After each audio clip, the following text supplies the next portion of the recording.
You know, in Nigerian real estate, there's this one mistake that can cost you millions, sometimes even billions of naira. And what's crazy is that it's so common, you might actually be making it right now without even realizing it.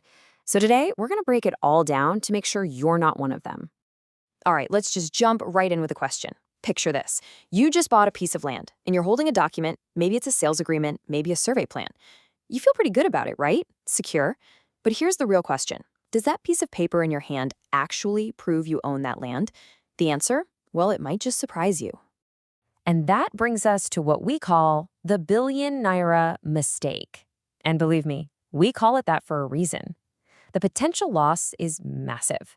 And it all boils down to this single, costly assumption that so many investors make about the paperwork they're holding. So here it is, the heart of the problem. It's the assumption that any official-looking document you get during a land deal is your golden ticket, your absolute proof of ownership. But honestly, that's a really dangerous way to think, and it can leave you incredibly vulnerable. You see, a lot of these documents are what the law calls non-title documents. Now, what does that mean? It means they serve as evidence. They prove you paid or that there was an intention to sell. But, and this is the crucial part, they do not transfer legal ownership to you. Relying on these documents alone is kind of like building a house on a foundation of sand. It just might wash away. Okay, so if all those documents aren't the real deal, then what is? Let's talk about what makes up a genuine, legally binding title here in Nigeria.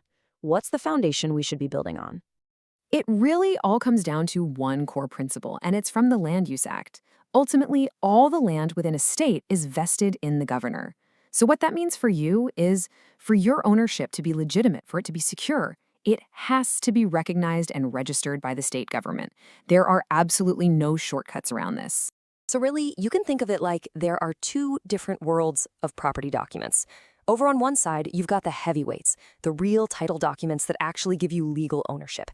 And on the other side, you've got the supporting cast, the papers that are just evidence of a transaction. The billion naira mistake happens when you get the two confused. All right, now let's get into the common culprits. I like to call them the document imposters because, they look the part, they feel official, but they are just not what they appear to be. So here's a lineup of the usual suspects. I bet you've come across some, if not all of these before. A receipt, a survey plan, maybe even a deed of assignment. And look, each one has a role to play, but not a single one of them on its own makes you the legal owner. Let's break down a few of the big ones. First up, the good old receipt. It's really simple. This just proves you paid money. That is it. Think of it like a grocery receipt. It shows you bought a carton of milk, but it doesn't mean you now own the whole supermarket. It's just proof of a financial transaction and nothing more. Next is the survey plan. Now, don't get me wrong, this document is absolutely critical. It's the map. It tells you exactly where your land is, its size, its boundaries. But a map of a place isn't the title to it. It perfectly describes the what and the where, but it never ever proves the who. And this one is a huge trap. A deed of assignment. It feels so official, so final, but without the governor's consent, it is legally incomplete. The state simply does not recognize the deal. It's like signing a major contract, but forgetting to get it stamped by the one authority whose stamp actually makes it valid. And then there's the power of attorney. This document gives someone the power to act on your behalf. It does not give them the property. It's a temporary authority that can be, and often is, taken back. It's just a tool to get a transaction done, not the final result itself. Okay, so we've seen the pitfalls. We've unmasked the imposters. So how do you, as a savvy investor, navigate all of this and protect your hard-earned money? Well, it all starts with a huge shift in your mindset. This right here is the game-changing shift. You need to stop focusing on the single piece of paper the seller is showing you. Instead, you need to start asking about the process. The right question isn't, what document do you have? The right question is, what stage of title perfection is this land at? And perfection is just the official term for that whole process of getting your ownership legally registered and recognized by the government. Here's a really simple way to think about it. You can have a receipt that proves you paid for a brand new car.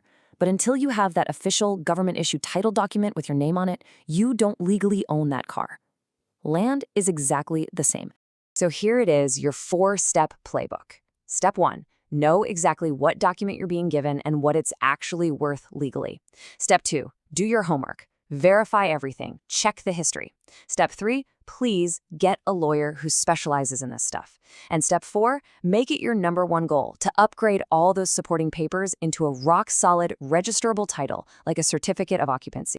Now let's get real for a minute, because in the real world, you're going to find amazing deals that don't have perfect titles just yet. And that's okay. The key is to understand exactly what risk you're taking on and to manage it like a pro. This table is basically your risk management guide.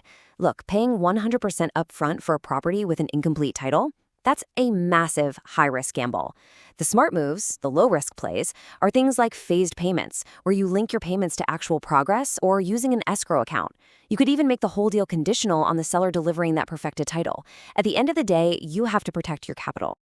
And please, watch out for this huge red flag. The second you hear an agent use phrases like almost a C of O or it's government-approved land, your internal alarm bells should be ringing off the hook.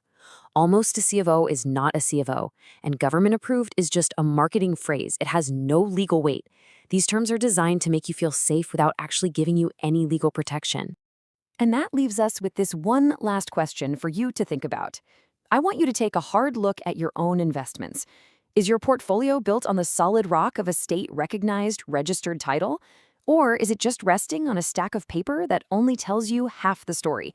Because the answer to that question is the difference between a secure asset and a billion Naira mistake.